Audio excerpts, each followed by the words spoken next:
Bonjour à tous, bienvenue dans cette nouvelle vidéo d'analyse technique journalière. Nous sommes aujourd'hui le lundi 11 décembre 2023 et nous allons effectuer un tour de table grâce à notre robot vision de FBT, forexbaskettrading.com. Alors aujourd'hui nous avons un scénario très intéressant et c'est pour cette raison que je décide d'effectuer la vidéo à ce moment-là parce que comme vous pouvez le voir, nous commençons toujours par analyser l'indicateur Power. Et ici, comme vous pouvez le voir, toutes les devises sont à zéro. Et comme nous l'avons répété à plusieurs reprises dans les vidéos précédentes, la force de ce robot se trouve dans le fait que non seulement il indique les opportunités lorsque les devises sont fortes ou faibles contre les autres, jusqu'au point où elles arrivent à atteindre le statut de strong ou weak across the board, mais également les moments dans lesquels il faut rester en dehors des marchés. Comme nous pouvons le voir ici, toutes les devises sont à zéro. Si on fait un petit tour de table, on va regarder ici l'australienne grâce à l'indicateur Matrix est resté, il est en train de flirter avec les zéros. Nous allons ici changer avec le dollar canadien. Comme vous pouvez le voir, il est superposé. Nous allons voir ici le franc suisse. Comme vous pouvez le voir, il est superposé avec l'australienne. Donc toutes les devises sont à zéro. Maintenant, si on commence à faire un petit tour de table de l'australien, regardez ce qui se passe. Il y avait de la tendance haussière, ça a joué ici en sideways, et puis à ce moment-là ici, on a du V, ça monte, ça descend, c'est en range. Je vais effectuer un zoom sur la fenêtre pilote ici. Voilà, et nous allons voir donc ensemble un petit peu ce qui se passe. Donc comme on peut le voir, la UD-CAD ici, il est en range. On avance avec l'AUD suisse. Regardez, il n'y a absolument aucune tendance. Il est très facile de voir que les supports et les résistances descendent, montent. Il n'y a aucune consistance, aucune tendance. L'AUD yen, il a un semblant de tendance baissière, mais les supports montent ici, redescendent, puis sont un peu plats. Donc malheureusement, on n'a pas de tendance baissière. En plus de ça, l'Australien est à zéro et le yen est à zéro. Donc c'est sûr que nous n'allons pas dessiner ni de tendance, ni de lock candle, parce qu'il n'y a tout simplement pas de signaux à analyser. Regardez ici, nous sommes en contre-tendance. On a ici un retracement des marchés. On avance sur l'australien dollar. Ici, regardez comment le marché est choppy. On avance ici sur l'euro AUD. On a également la même chose. Et sur le sterling, comme vous pouvez le voir, les supports, les résistances montent, descendent ici. Il n'y a pas de consistance. Il n'y a pas de tendance.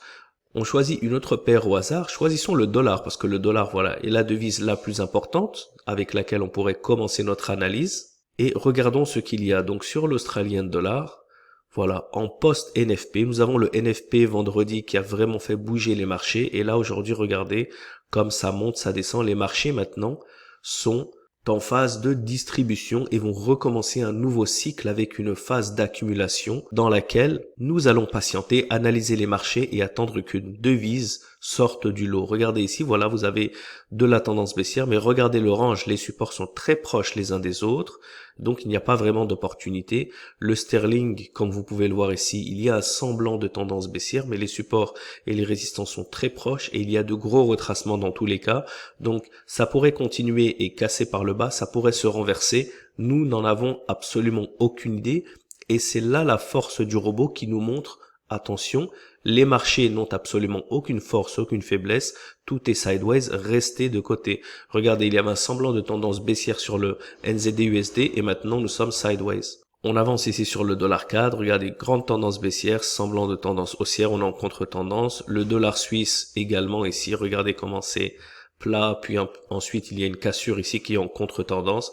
Et on finit avec le dollar yen ici qui, après une très grande cassure, est en train de faire un gros retracement.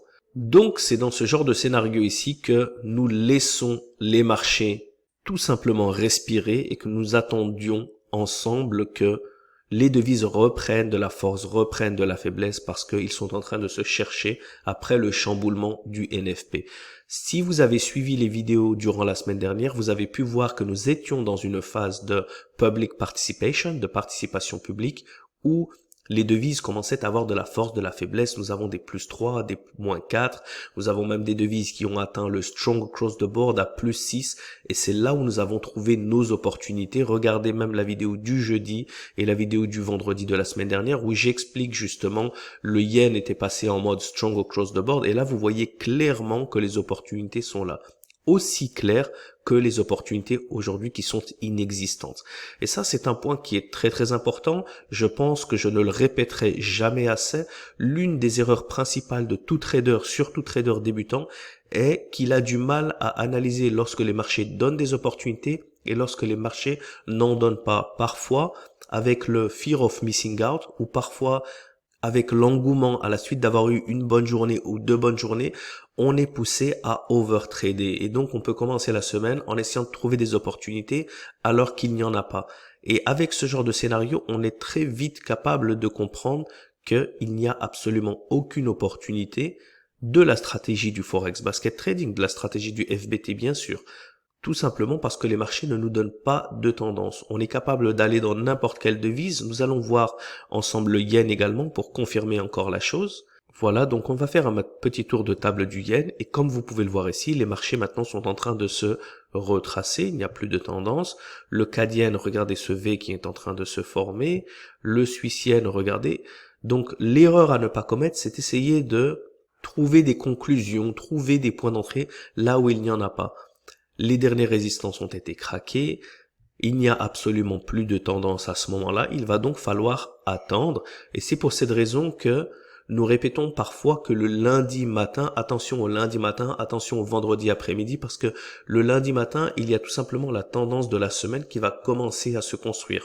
Le vendredi après-midi, il y a parfois, même souvent, une période qu'on appelle le profit taking, où toutes les grandes institutions vont fermer un peu plus tôt leur position, et c'est pour ça que vous avez de grands renversements. Regardez encore sur le sterling yen ici, voilà, vous avez un gros retracement ici. Regardez également sur le new-zélandien. Donc voilà, vous avez vraiment les marchés qui sont très très corrélés là et qui sont en plein retracement.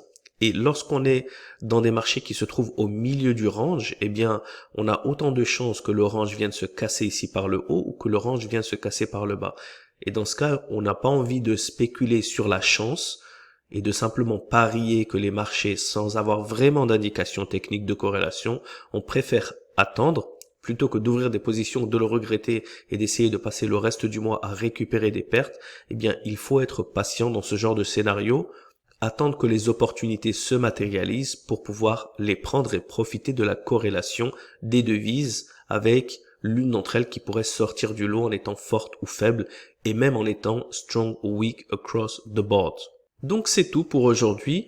Je vous retrouve demain pour une nouvelle vidéo d'analyse technique journalière. D'ici là, je vous souhaite un excellent trading à tous et bon courage. Ciao, ciao.